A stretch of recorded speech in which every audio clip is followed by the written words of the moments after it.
Welcome to swings pro. आज हम समझेंगे कि ब्रीफिंग क्या होती है और इसे सही तरीके से कैसे हासिल किया जा सकता है। ब्रीफिंग का मतलब सिर्फ जानकारी देना नहीं होता। ये एक ऐसा प्रोसेस है जिसमें कम समय में जरूरी और सही जानकारी दी जाती है ताकि सामने वाला उस जानकारी के आधार पर सही निर्णय ले सके या आगे की रणनीति तय कर सके। मान लो एक मैनेजर को अपनी टीम को किसी नए प्रोजेक्ट पर ब्रीफ करना है। अब अगर वो पूरे प्रोजेक्ट की बारीकियों में फंसकर घंटों समझाता रहेगा तो टीम का फोकस खत्म हो जाएगा और आधी जानकारी दिमाग में भी नहीं बैठ पाएगी। लेकिन अगर वही मैनेजर सिर्फ जरूरी पॉइंट्स पर ध्यान केंद्रित करे, प्रोजेक्ट का मकसद, टाइमलाइन और मुख्य चुनौतियां समझाए, तो टीम तेजी से समझकर सही दिशा में काम शुरू कर सकती है। अब यहां पहला कदम यह है कि ब्रीफिंग देने वाला खुद पूरी जानकारी में मास्टर हो। अगर ब्रीफिंग देने वाला व्यक्ति खुद कंफ्यूज है, प्रोजेक्ट का मकसद ही ठीक से समझ में नहीं आया है या फिर जरूरी बातें और अनावश्यक बातें अलग अलग नहीं कर पा रहा है, तो ब्रीफिंग में गड़बड़ी होना तय है।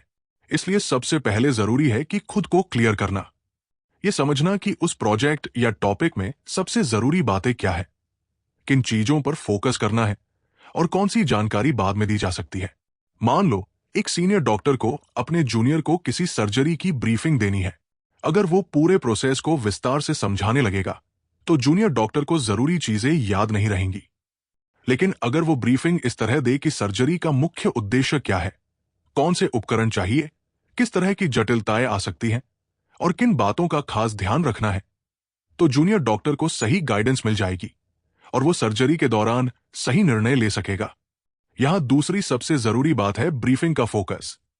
ब्रीफिंग में सिर्फ वही जानकारी दी जानी चाहिए जो उस समय सामने वाले को समझने और निर्णय लेने में मदद करे। कई बार हम ब्रीफिंग में जरूरत से ज्यादा जानकारी दे देते हैं जिससे सामने वाला कंफ्यूज हो जाता है और मूल उद्देश्य गुम हो जाता है। इसीलिए ब्रीफिंग का पहला उसूल यह है कि जरूरी और अनावश्यक बातों में फर्क समझो। उदाहरण के तौर पर सोचो कि एक टीम लीड को अपने सॉफ्टवेयर डेवलपमेंट प्रोजेक्ट पर ब्रीफिंग देनी है। अगर वो टीम को हर छोटी तकनीकी डिटेल समझाने लगेगा तो डेवलपर्स का ध्यान उन बातों पर चला जाएगा जो उनके काम के लिए जरूरी नहीं है। लेकिन अगर वो सीधे काम की बात करे, प्रोजेक्ट की डेडलाइन, क्लाइंट की मुख्य जरूरतें, टेस्टिंग का तरीका और डिलीवरी का टाइम, तो पूरी टीम सही दिशा में काम करेगी और प्रोजेक्ट समय पर पूरा हो जाएगा। अब सवाल उठता है कि ब्रीफिंग की तैयारी कैसे करें। तो सबसे पहले ब्रीफिंग देने वाले को उस विषय पर पूरी जानकारी होनी चाहिए। उसे पता होना चाहिए कि मुख्य उद्देश्य क्या है, सामने वाला कौन है और उसे किस हद तक जानकारी चाहिए।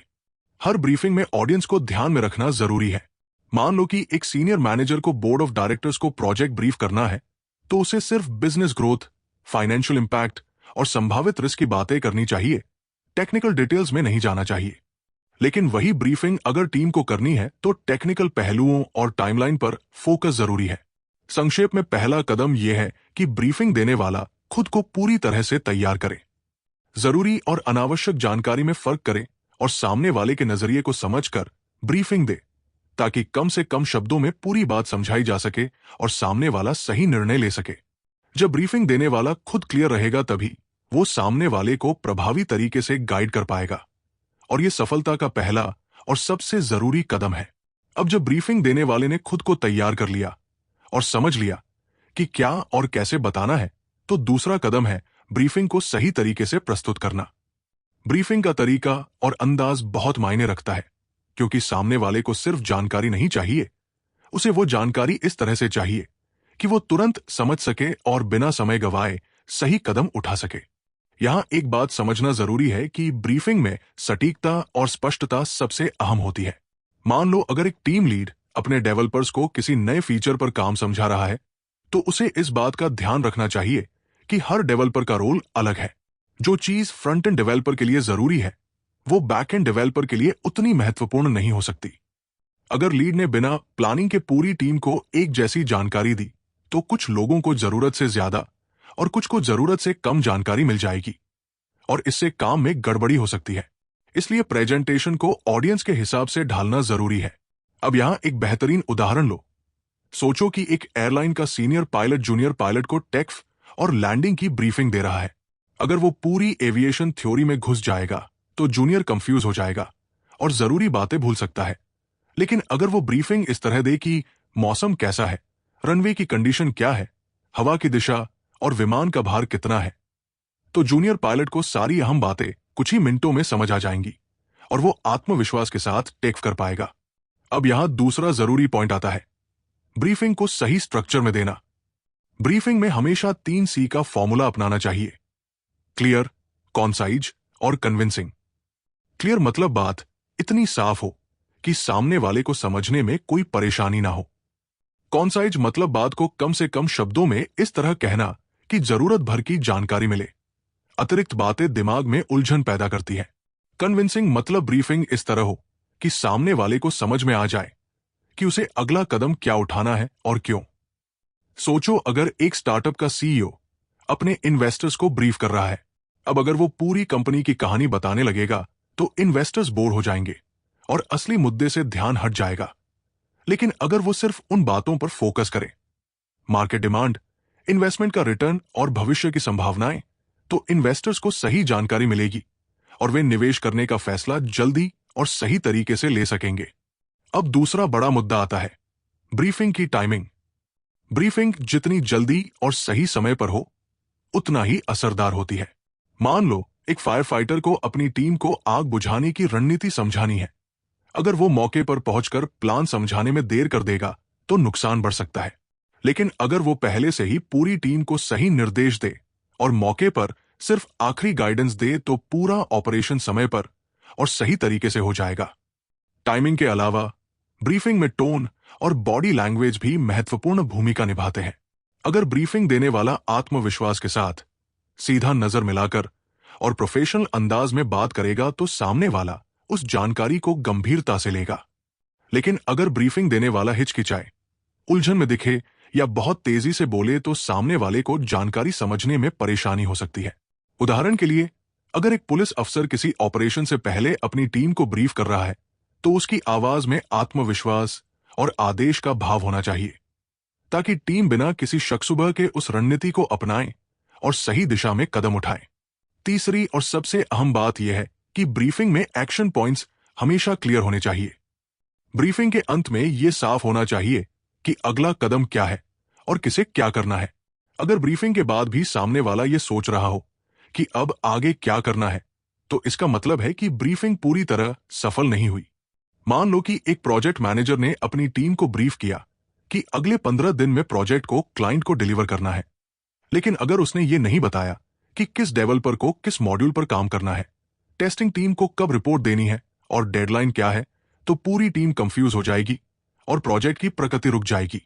संक्षेप में, ब्रीफिंग का दूसरा सबसे बड़ा कदम यह है कि उसे सही स्ट्रक्चर और सही अंदाज में प्रस्तुत किया जाए। बात साफ हो, कम शब्दों में पूरी जानकारी दी जाए और सामने वाले को यह क्लियर हो कि उसे अगला कदम क्या उठाना है। तभी ब्रीफिंग का असर होगा और सामने वाला सही दिशा में तेजी से आगे बढ़ सकेगा। अब जब ब्रीफिंग देने वाला खुद को अच्छे से तैयार कर चुका है और जानकारी को सही ढंग से पेश कर चुका है, तो तीसरा और सबसे महत्वपूर्ण कदम है फीडबैक और फॉलोअप।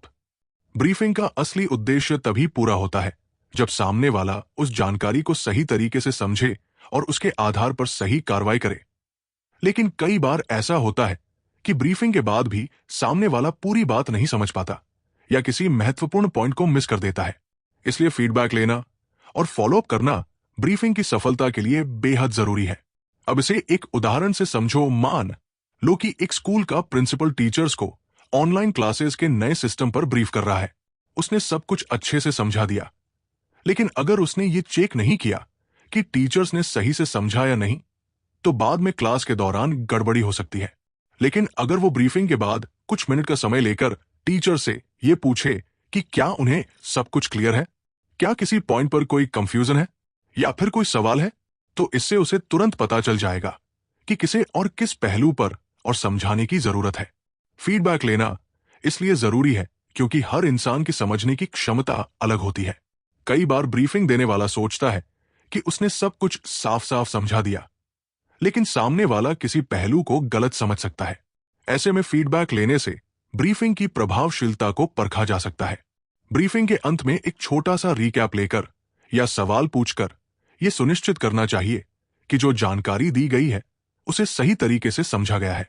सोचो कि एक आर्मी कमांडर अपने सोल्जर्स को किसी मिशन की ब्रीफिंग दे रहा है। उसने सब कुछ सही तरीके से बताया, लेकिन अगर उसने फीडबैक नहीं लिया और किसी सोल्जर को मिशन की दिशा या टारगेट सही से समझ नहीं आया तो ऑपरेशन के दौरान बड़ी गलती हो सकती है। लेकिन अगर कमांडर ने ब्रीफिंग के तुरंत बाद फॉलोअप में सोल्जर से यह कंफर्म किया कि मिशन का हर पहलू समझ में आ गया है या नहीं, तो गलती की गुंजाइश खत्म हो जाती है। फॉलोअप का एक और फायदा है, यह सामने वाले की जिम्मेदारी तय कर देता है। जब ब्रीफिंग के बाद फॉलोअप लिया जाता है तो सामने वाले को यह एहसास हो जाता है कि उससे उम्मीद की जा रही है कि वो पूरी जानकारी को ध्यान में रखकर सही निर्णय लेगा।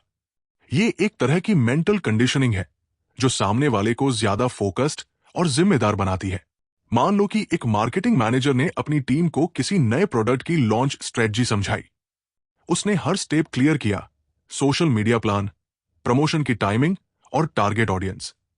लेकिन अगर उसने ब्रीफिंग के बाद यह चेक नहीं किया कि टीम ने सही से समझा या नहीं, तो बाद में गलती की संभावना बढ़ जाती है। लेकिन अगर वो ब्रीफिंग के 24 घंटे बाद फॉलोअप लेकर पूछे कि प्रमोशन का प्लान किस स्टेज पर है और टीम ने कौन कौन से टास्क पूरे कर लिए हैं, तो इससे पूरी टीम पर एक जिम्मेदारी बन जाती है और सफलता की संभावना कई गुना बढ़ जाती है। फॉलोअप का दूसरा फायदा यह है कि यह सामने वाले की गलतफहमी या अधूरी जानकारी को समय पर दूर कर देता है। मान लो कि एक सीनियर इंजीनियर ने अपनी टीम को किसी मशीन की इंस्टॉलेशन ब्रीफ की, लेकिन अगर उसने फॉलोअप नहीं किया और टीम ने गलती कर दी तो पूरे प्रोजेक्ट को नुकसान हो सकता है। लेकिन अगर वो अगले दिन टीम से इंस्टॉलेशन के हर स्टेप का फीडबैक ले तो वो तुरंत ये समझ सकता है कि कहां गलती हो रही है और उसे सही समय पर सुधार सकता है। अब तीसरा और सबसे जरूरी पॉइंट आता है, ब्रीफिंग के नतीजों का एनालिसिस। ब्रीफिंग के बाद यह चेक करना जरूरी है कि जो जानकारी दी गई थी उसका सही असर पड़ा या नहीं। ब्रीफिंग की सफलता सिर्फ इस बात से नहीं मापी जा सकती कि सामने वाले ने क्या समझा, बल्कि इस बात से मापी जाती है कि उसने उस जानकारी के आधार पर कितना सही फैसला लिया। उदाहरण के लिए, अगर किसी हॉस्पिटल में मैनेजमेंट ने इमरजेंसी केस हैंडल करने की नई प्रक्रिया पर ब्रीफिंग दी और स्टाफ ने उसे सही से समझ लिया, लेकिन असली टेस्ट तब होगा जब इमरजेंसी में उसी जानकारी के अनुसार स्टाफ तेजी और सटीकता से काम करे। अगर ब्रीफिंग के बाद स्टाफ की प्रतिक्रिया समय पर और सही दिशा में है तो ब्रीफिंग सफल मानी जाएगी, वरना नहीं। इसलिए ब्रीफिंग का तीसरा और सबसे जरूरी कदम है फीडबैक लेना, फॉलोअप करना और परिणामों का एनालिसिस करना। बिना फीडबैक और फॉलोअप के ब्रीफिंग अधूरी मानी जाती है और असली परिणाम सामने नहीं आ पाते। अगर इन तीनों पहलुओं को सही तरीके से अपनाया जाए तो ब्रीफिंग का असर कई गुना बढ़ जाता है और हर जानकारी का सही इस्तेमाल हो पाता है।